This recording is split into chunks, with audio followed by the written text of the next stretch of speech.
నమస్కారం city news కి స్వాగతం. విద్యుత్ వినియోగదారులు తమ యొక్క విద్యుత్ బిల్లులను సకాలంలో చెల్లించాలని విద్యుత్ చిరంజీవి విజ్ఞప్తి చేశారు. బిల్లులు వచ్చిన 15 రోజుల్లోపు తమ యొక్క బిల్లులను చెల్లించుకోవాలని సూచించారు. డిజిటల్ పేమెంట్ల ద్వారా తమ యొక్క బిల్లులను సులభతరంగా చెల్లించుకోవచ్చని తెలిపారు. అదేవిధంగా విద్యుత్ మీటర్లకు సంబంధించి ఎటువంటి సమస్యలు ఉన్నా పరిష్కరించడం జరుగుతుందని విద్యుత్ వినియోగదారులు ఈ అవకాశాన్ని వినియోగించుకోవాలన్నారు. విద్యుత్ బిల్లులను సకాలంలో చెల్లించి విద్యుత్ శాఖకు సహకరించాలని ఆయన విజ్ఞప్తి చేశారు.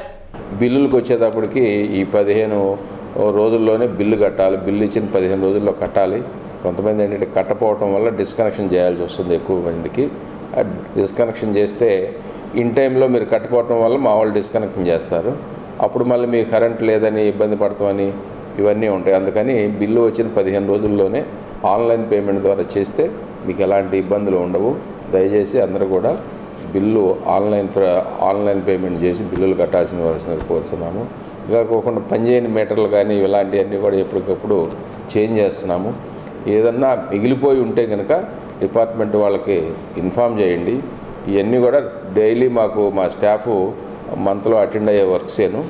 ఇవిగా వాళ్ళు అటెండ్ కానీ ఏదైనా ఉంటే కనుక డిపార్ట్మెంట్లో ఏఈ గారు ఉంటారు, ఏడీ గారు ఉంటాం, మేము ఉంటాము. అవన్నీ కూడా నోటీసు చేస్తే మీకు ఇంకా గుడ్ సర్వీస్, బెటర్ సర్వీస్ చేయడానికి అవకాశం ఉంటుంది. ఇదే కాదు, అన్నీ కూడా డిపార్ట్మెంట్ ప్రొసీజర్ ప్రకారం మీకు 100% గుడ్ సర్వీస్ చేయడానికే ప్రయత్నిస్తూ ఉంటాము. మీరు కూడా డిపార్ట్మెంట్ సహకరించి డిపార్ట్మెంట్ యొక్క సర్వీసెస్ చేయటానికి మీ సహకారం కూడా ఇచ్చి ఇన్ టైంలో బిల్లులు కట్టండి.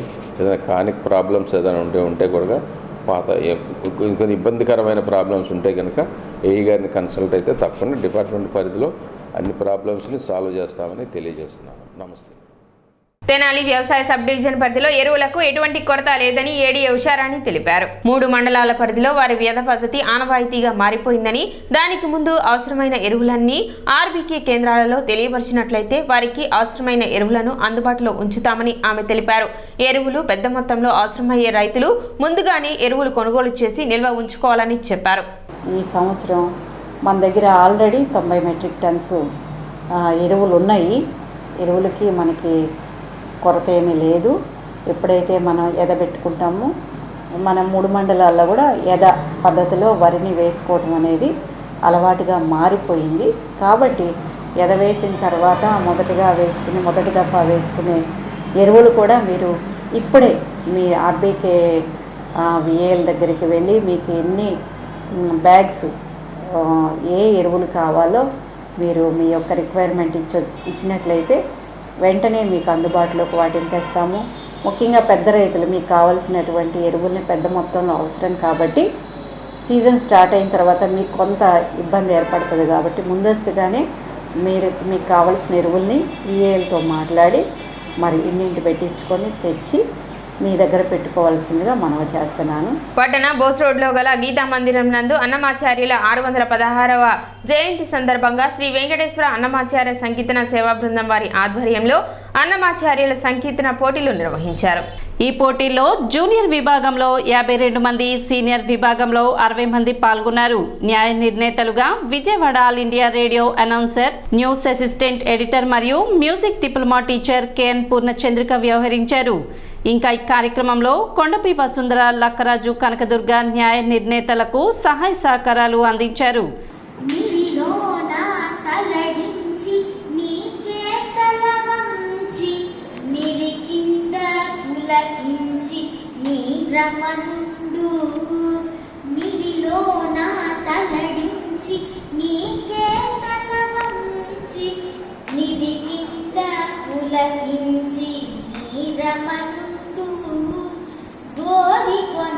చమరించి కోపమే పచరించి గోరికొన చమరించి కోపమే పచరించి మగరిసా సా సా సా సా సా సా సా మగరిసా పాసాని దా ప మగరిసా గ రిగమపా ఇట్టి ముత్తులాడే బాలుడేడవాడు వాని పట్టి తెచ్చి పొట్ట నిండా పాలు పోయిరే.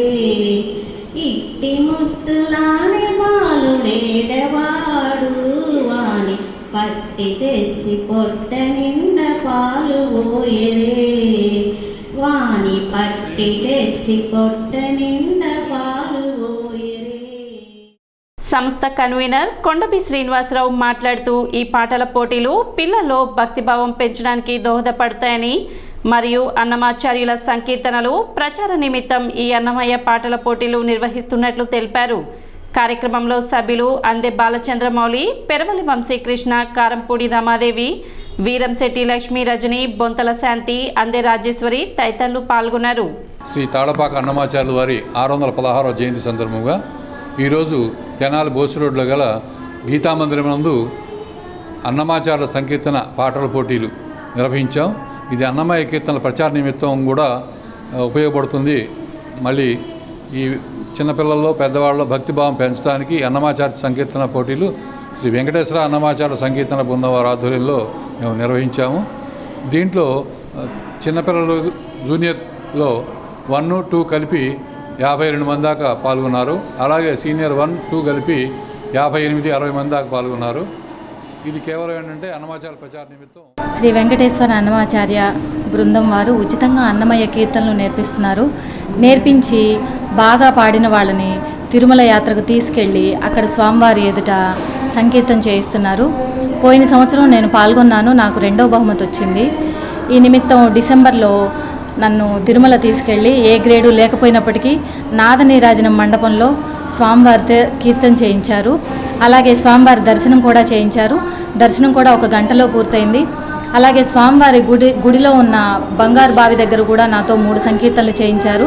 చాలా సంతోషంగా ఉంది. రోడ్డు ప్రమాదాల నిర్మూలన కోసం అధికారులు చర్యలు తీసుకోవాలని new Andhra motor truckers association secretary TV Chalapathirao అధికారులకు విజ్ఞప్తి చేశారు. అందుకు అనుగుణంగా వాహనం చట్టంపై శిక్షలపై అవగాహన స్కూలు స్థాయి నుంచి ఖచ్చితంగా ప్రతి 6 నెలలకైనా కనీసం ఒకసారి చేయాలని, పట్టణంలో అందుకు తగిన విధంగా మౌలిక సదుపాయాలు, ఇన్ఫ్రాస్ట్రక్చర్లు అభివృద్ధి చేయాలని అన్నారు. జిల్లాల్లో ఒకటైన డ్రైవింగ్ ట్రైనింగ్, టెక్నీషియన్ ట్రైనింగ్ సెంటర్లు ఏర్పాటు చేసే ప్రయత్నం చేయాలన్నారు.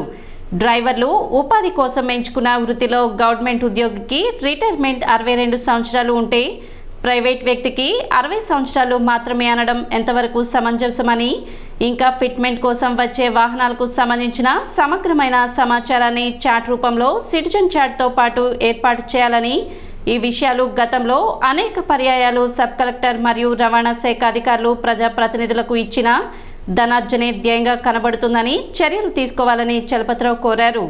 ఏ సమస్య అయినా సరే ప్రచారంతో అలాగే అవగాహనతోటి మాత్రమే నిర్మూలించబడతాయి.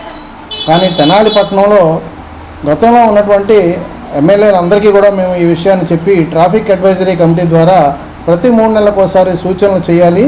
అలాగే అధికారులతోటి అవగాహన కార్యక్రమాలు చట్టం పైన అలాగే శిక్షలపైన వాటిని ప్రచారం చేస్తూ అధిగమించిన వారికి శిక్షలు వేయడం అనేది సమంజసమైనటువంటి విషయమే. కానీ ఇక్కడ ఎక్కడా కూడా ప్రచారం జరగదు, అవగాహన జరగదు. కానీ వాళ్ళ ఇష్టానుసారం రూల్స్ పాటిస్తామని చెప్పేసి మీడియాకి ఇస్తారు. తెనాలి ప్రాంతంలో ఒక్క రోడ్డు పైన ఒక్క మార్జిన్ ఉందా, రోడ్డు మార్జిన్ ఉందా, సిగ్నల్స్ ఉన్నాయా, ఎక్కడైనా మీరు చూపించండి. దానికి ఏ రూల్ పాటించాలనుకుంటున్నామో ఆ రూల్ ఎక్కడా కూడా మీరు అప్లై చేసే ముందు మనం ఇవ్వవలసినటువంటి మౌలిక కార్యక్రమాలు ఏవీ కూడా లేవు. దయచేసి మౌలిక వసతుల కల్పన, అవగాహన కార్యక్రమాలు విస్తృతంగా చేసిన తర్వాత అలాగే మీరు ఇన్ఫ్రాస్ట్రక్చర్ డెవలప్మెంట్, రోడ్ల పక్కన margins, zebra lines, signal points ఇవన్నీ మున్సిపాలిటీ, ఆర్ఎండ్బి, పోలీస్ అలాగే మీ ఆర్టీఓ డిపార్ట్మెంటు కలిసి ఏదైతే సోషల్ వెల్ఫేర్ సొసైటీస్ ఉన్నాయో వాళ్ళను కూడా తీసుకుని ప్రజలను కూడా మమేకం చేసి దాంట్లో మీరు ప్రతి 3 నెలలకు ఒకసారి పెట్టాల్సినటువంటి ట్రాఫిక్ అడ్వైజరీ కమిటీ మీటింగ్ని కండక్ట్ చేసి దాని ద్వారా మీరు సూచనలు సలహాలు తీసుకుని ప్రజలకు కావాల్సినటువంటి మౌలిక వసతులు కల్పన చేయండి. డ్రైవింగ్ స్కూల్ జిల్లాకు ఒకటి ఏర్పాటు చేయమని మేము వచ్చే ప్రతి ప్రభుత్వాన్ని కోరుతా ఉన్నాం. గత 20 సంవత్సరాల నుంచి మేము ఈ కార్యక్రమం చేపట్టి ఎంత చేసినా సరే ఒక్కటి కూడా చేయలేదు. గత ప్రభుత్వం ఎక్కడో వినకొండ దగ్గర పెట్టామన్నారు, అది మధ్యలో ఆగిపోయింది. వచ్చిన ప్రభుత్వానికి 100 సార్లు చెప్పినా అసలు ఏమీ పట్టించుకోలేదు. మరి ఏం చేస్తున్నారో అర్థం కావట్లేదు. మేము ఎలా ఈ ఉపాధి పొందాలో, ఈ రంగంలో జీవనోపాధి పొందాలో మాకు అర్థం కావట్లేదు. మీకు మాత్రం లక్షల్లో జీతాలు ఇవ్వడానికి, కోట్లలో లంచాలు ఇవ్వడానికి మాత్రమే మేము పనికొస్తూ ఉన్నాం. మా జీవితాలు నాశనం అయిపోతూ ఉన్నాయి. ఒక వాహనంతో, రవాణా వాహనంతో అనుబంధం ఉన్నటువంటి, ఉపాధి పొందుతున్నటువంటి ఏ ఒక్క వ్యక్తి కూడా ఆనందంగా లేడు. మీరు కూడా ఆనందంగా ఉండాలి అంటే మీకు జీతాలు కరెక్ట్గా రావాలంటే ఈ వ్యవస్థను సక్రమంగా కాపాడండి. సిటీ న్యూస్ ఇంతటితో సమాప్తం. నమస్కారం.